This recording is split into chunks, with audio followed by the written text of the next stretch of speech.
Belum pernah melihat perjalanan bertahan hidup di alam liar yang begitu menarik. Daging rakun liar dimasak, tequila rebus, ditambah dengan buah pinus yang berbiji, dan ikan sarden yang tak kunjung habis dimakan. Akhirnya malah menikmati daging ayam hutan asli, tanpa sungkan-sungkan. Mereka bukan sepasang orang yang datang untuk bertahan hidup di alam bebas, tetapi untuk memasak di alam liar. Pertunjukan ini terdiri dari dua orang. Joshua James adalah pemburu berpengalaman. Dia berasal dari hutan belantara Selandia Baru. Senjata berburu andalannya adalah busur panjang. Sementara itu, Matt Taibot adalah seorang koki Michelin berasal dari Inggris. Keduanya sangat mencintai menjelajah untuk mencari bahan makanan liar dan menciptakan hidangan lezat. Sekarang, pemburu dan koki akan bekerja sama mencapai tujuan yang sama. Petualangan dimulai, menuju lingkungan paling ekstrim di permukaan bumi, dan membuktikan dalam waktu 7 hari, mereka dapat menggunakan yang paling tidak mungkin. Bahan makanan menciptakan hidangan yang menakjubkan. Ini adalah Canyon de Cobre di utara Meksiko, terletak di pegunungan Sierra Madre Barat, memiliki lanskap yang paling megah di dunia. Namun bertahan hidup di sini tidaklah mudah. Kali ini bukanlah perjalanan berkemah santai. Mereka tidak membawa air atau makanan. Bahkan tidak ada perlengkapan tenda atau lokasi berkemah. Tidak tahu apa yang akan terjadi nanti. Pegunungan ini penuh dengan tanaman dan hewan yang bisa dimakan. Sebagian besar kaktus dan buah liar dapat dimasak dan dimakan. Syaratnya, kamu harus tahu kemana harus mengumpulkan. Ada rusa di lereng bukit, rakun dan berbagai jenis burung berkeliaran. Sungai di lembah seharusnya menjadi tempat yang bagus untuk memancing. Setelah tiba di lokasi yang ditentukan, kedua orang turun dari mobil. Untuk bertahan hidup di sini, tugas pertama adalah menemukan sumber air. Mereka tidak memiliki peta atau kompas. Mereka hanya bisa mengandalkan keterampilan bertahan hidup alam liar dari Joshua. Saat ini suhu sedang tinggi. Saat ini suhu sudah mencapai 26 derajat Celcius. Mendaki di suhu seperti ini, mereka membutuhkan 1 liter air minum setiap jam. Seiring dengan kenaikan suhu, perhatikan agar tidak overheating, sehingga menyebabkan kelelahan panas. Mereka mendaki ke tempat tinggi. Mereka menemukan ada sungai di depan mereka, namun lebih jauh dari yang mereka perkirakan. Sekitar 1000 km diperkirakan. Ingin melewatinya, harus melewati serangkaian lembah gunung yang tersembunyi. Gunung yang curam, tebing yang terjal, dan hutan lebat harus dilalui untuk sampai ke tepi sungai. Tidak mungkin sampai malam ini. Jika mereka tidak dapat mencapai tepi sungai hari ini, maka mereka harus segera mencari sumber air di gunung, menggantikan kehilangan cairan tepat waktu. Pada saat ini, koki menemukan sumber air. Hanya kelihatan kurang bersih. Begitu masuk dan memeriksa, air ini cukup jernih. Tidak ada gulma di dalamnya. 8. Tidak ada hewan atau tumbuhan mati. Setelah dimasak, seharusnya bisa diminum. Sambil masih belum gelap, tukang masak dan pemburu mencari tempat perlindungan. Masalah perkemahan ini selesai. Selanjutnya hanya perlu mencari makanan sedikit. Mereka bertindak terpisah. Pemburu membawa ketapel, siap menangkap beberapa tupai untuk dimakan. Meskipun Matt bukan pemburu, namun dia adalah ahli pengumpul. Sering menyediakan hidangan yang terbuat dari bahan makanan alami di restoran. Dia menemukan sebatang pohon agave. Bagian dalamnya dapat dimakan, tetapi pohon ini terlalu kecil.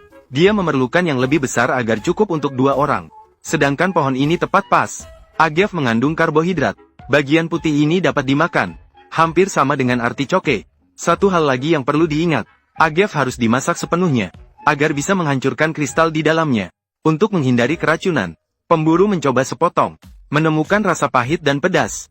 Setelah kurang dari 10 detik menelan, tubuh mulai menunjukkan gejala. Sepertinya terkena racun. Setelah semalaman, masih belum pulih. Kepala terasa pusing. Tidak bisa bergerak. Agar teman bisa merasa lebih baik, memperbaiki situasi sekarang, koki menyediakan sejumput jarum cemara. Mereka kaya akan vitamin C. Harapannya bisa meringankan keadaan pemburu. Ini pertama kalinya koki membuat teh jarum cemara. Tidak jelas bagaimana rasanya. Namun dari reaksi pemburu, rasanya seharusnya enak. Mereka sudah tinggal di sini selama 1 hari 1 malam. Dilihat dari situasi sekarang, makanan yang bisa ditemukan di gunung ini sangat sedikit. Namun jika bisa mencapai dasar lembah, harusnya bisa mengatasi kekurangan makanan. Namun perjalanan ke sini sangat jauh. Sebelum berangkat, mereka harus mencari makanan untuk mengisi kembali tenaga. Setelah pemburu selesai minum teh jarum cemara, saya merasa jauh lebih baik. Dia mengambil busur panah, berencana menangkap beberapa tupai untuk dimakan, tapi tidak tahu apakah akan berhasil atau tidak. Dan koki mulai mengumpulkan bahan makanan. Tupai sering muncul di hutan ek yang ini, karena ada banyak biji ek di sana. Saat bekerja di restoran sebelumnya, pernah menggunakan biji ek sebagai bahan tambahan. Mereka dapat menyediakan banyak kalori dan energi. Jika dimanfaatkan dengan baik, itu akan menjadi hidangan yang sangat enak. Karena para pemburu gagal menangkap tupai, Mereka hanya bisa pergi ke hutan ek untuk mencari biji ek dan memuaskan lapar mereka. Terjatuh ke titik seperti sekarang, dan hanya bisa menerima kenyataan. Biji ek mentah tidak bisa dimakan. Harus dimasak untuk menghilangkan rasa pahit tanin di dalamnya. Baru bisa aman untuk dimakan setelah diproses. Agar masakan alam lebih lezat, Koki biasanya membawa 3 jenis bumbu dasar di pinggangnya. Garam, gula dan cuka. Sementara Koki bersiap-siap menggunakan gula untuk membuat hidangan caramelized pechan. Baik itu dimakan malam ini, atau dibawa besok untuk dimakan di perjalanan. Keduanya merupakan pilihan yang bagus. Tapi tidak tahu bagaimana rasanya. Pemburu mencicipinya. Menemukan rasanya enak. Kombinasi rasa pahit, asam, dan manisnya pas. Ini adalah hidangan yang langka. Akhirnya berhasil kali ini tanpa kegagalan. Keesokan harinya, pemburu dan Koki menghabiskan sehari penuh. Akhirnya tiba di dasar lembah. Pilihan bahan makanannya akan lebih banyak. Sementara pemburu membawa sendiri tali pancing. Dia berencana membuat sendiri tongkat pancing untuk menangkap beberapa ikan untuk dimakan. Untuk mengantisipasi jika pemburu tidak bisa menangkap ikan, Koki harus bersiap-siap dengan cara 2 tangan. Dia perlu pergi melihat di sekitarnya. Tidak menemukan bahan makanan lain untuk disajikan dengan pechan. Setiap kali berjalan, Koki menemukan sesuatu. Ini adalah cabai unik. Bahan-bahan khas Meksiko. Bahan makanan khas dari Meksiko. Pemburu juga mendapatkan hasil. Dia menangkap seekor ikan. Dan dengan yang pertama, tentu saja akan ada item 2 dan 3. Melihat pemburu yang pulang dengan penuh hasil, Koki tahu malam ini ada makanan enak. Ini adalah hari ketiga mereka. Untuk pertama kalinya mendapatkan bahan makanan yang bagus. Sang Koki bersiap mengolah saus dengan gula dan cuka. Membuat hidangan ikan panggang dengan saus manis dan asam. Tunggu sampai ikan matang dengan tekstur yang keriting. Menandakan bahwa api sudah cukup panas. Sekarang siram dengan saus. Sebuah hidangan ikan panggang yang lezat siap disajikan. Rasanya sama seperti hidangan nasi goreng ikan Italia. Sangat nikmat. Pasti rasanya makanan di restoran tidak istimewa. Berhasil melewati tantangan beberapa hari sebelumnya. Para koki dan pemburu mulai menetap. Mereka mulai menikmati lingkungan ini sekarang. Mereka sekarang memiliki sumber makanan yang cukup. Setiap hari bisa menangkap ikan. Lalu mencicipi berbagai rasa ikan bakar. Hidup mereka semakin sejahtera. Tapi mereka tidak hanya puas dengan itu. Meskipun ada banyak ikan di sini. Tetapi jika ingin menikmati perjamuan seperti raja di alam liar, mereka harus mencari bahan makanan lain. Pemburu memiliki teknik berburu yang kaya. Saat keluar, pasti membawa jerat hewan. Di sini ada jejak hewan buruan di mana-mana.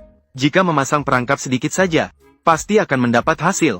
Dalam sekejap waktu sudah hari kelima. Mereka terbangun oleh hujan lebat lembah. Mereka tidak ingin lagi makan buah karet dan ikan bakar hari ini. Saat awan hitam berlalu, Koki datang untuk memeriksa perangkap yang dipasang kemarin. Perangkap pertama agak mengecewakan. Tidak ada mangsa yang dipicu. Ketika sampai ke jerat berikutnya, pemburu menemukan sesuatu. Ini seekor rakun. Ini pertama kalinya pemburu menangkap spesies ini. Ukurannya bagus. Akhirnya bisa memperbaiki makanan. Ini pertama kalinya Koki memasak daging rakun. Dia berencana memasaknya dengan api kecil di dalam panci. Bahan makanan segar sering hanya memerlukan masakan sederhana.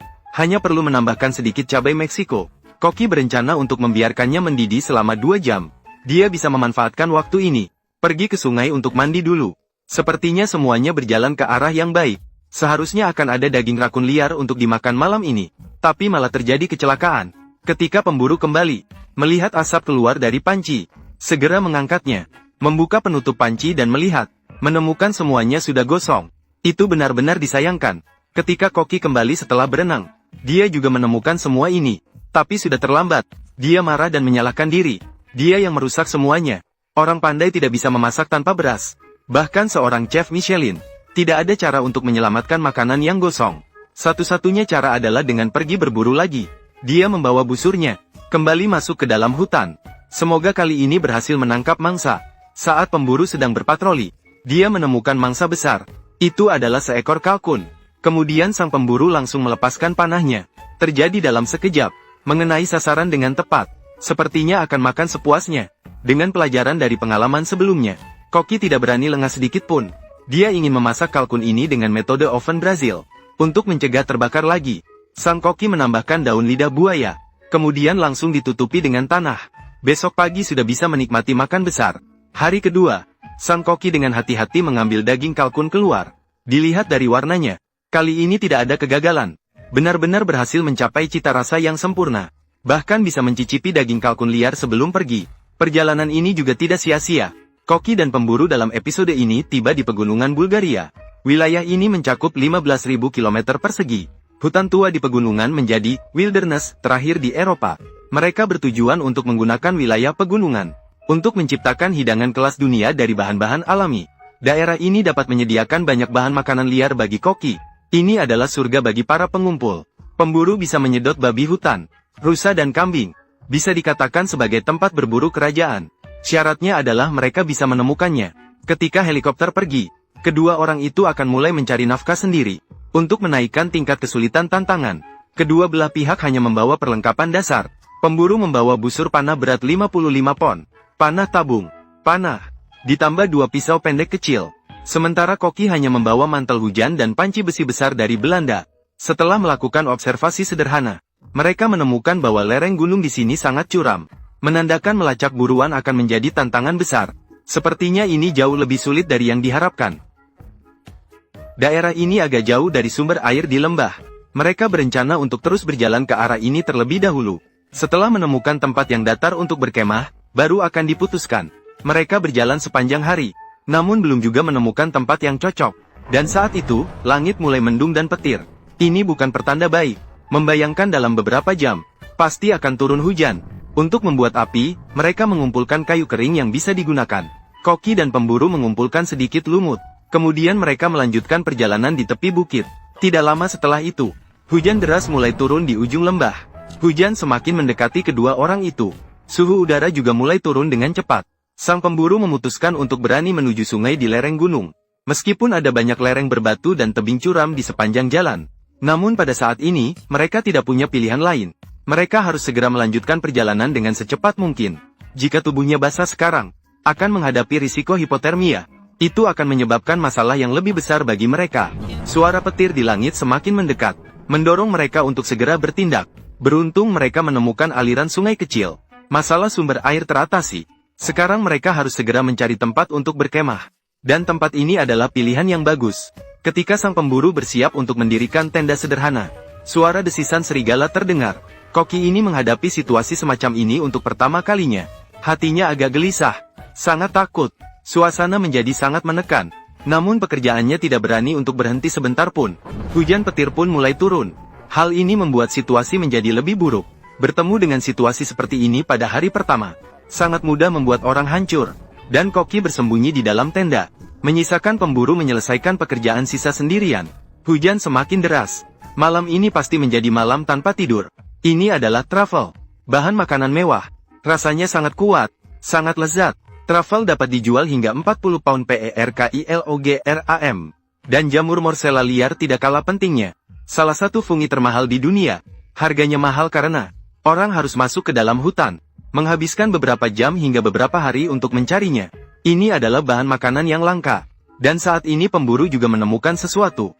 Di seberang bukit-bukit itu ada satu kelompok besar pegunungan. Melihat mereka saja sudah membuat mulutku berair. Gunung betina tertua berdiri di puncak dengan kewaspadaan.